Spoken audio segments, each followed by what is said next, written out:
Fala, meus queridos e minhas queridas alunautas.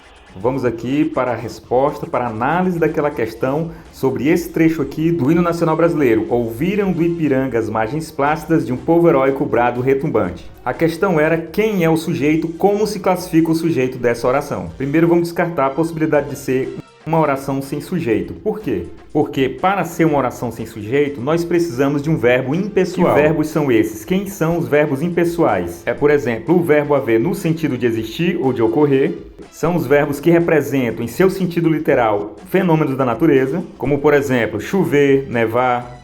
Temos também o verbo fazer no sentido de tempo decorrido, faz tempo que não a vejo. Enfim, aqui não há presença de um verbo impessoal. Nós temos um verbo na terceira pessoa do plural, verbo ouviram. Então a questão é, quem ouviram? Muita gente considera também o sujeito dessa oração como sujeito indeterminado. Quando é que eu tenho um sujeito indeterminado? Quando eu tenho a presença de um verbo na terceira pessoa do plural, ou quando eu tenho um verbo na terceira pessoa do singular mais a partícula se. No caso aqui eu tenho sim o verbo na terceira pessoa do plural. Mas nós vamos descartar essa possibilidade de ele ser um sujeito indeterminado. Porque quem considera dessa forma, considera as margens plácidas do Ipiranga como um lugar, ou seja, como adjunto adverbial de lugar. Porém, para considerar as margens plácidas como adjunto adverbial de lugar, eu teria que ter nesse azinho aqui um acento grave.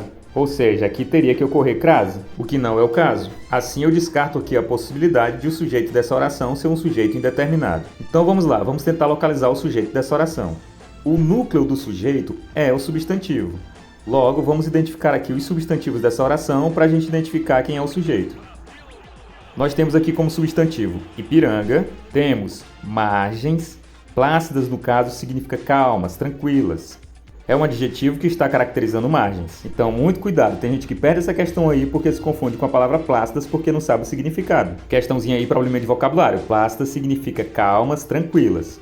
Então vamos lá, temos aqui outro substantivo, povo, heróico, adjetivo caracterizando povo, e temos o substantivo brado com retumbante, que é o adjetivo que caracteriza brado. Então temos aí esses 4 substantivos, ok? Então vamos lá. Brado retumbante, a gente já descarta de cara a possibilidade de esse aí ser o sujeito. Por quê? Porque o brado retumbante foi aquilo que foi ouvido, então ele teria aí a função, na verdade, de objeto direto. Aí nos restam aqui, ó, povo, margens e Ipiranga. Nós vamos aqui também descartar, ó, o povo, heróico e Ipiranga, porque ambos estão no singular e o verbo está no plural, e o verbo tem que obrigatoriamente concordar com o sujeito.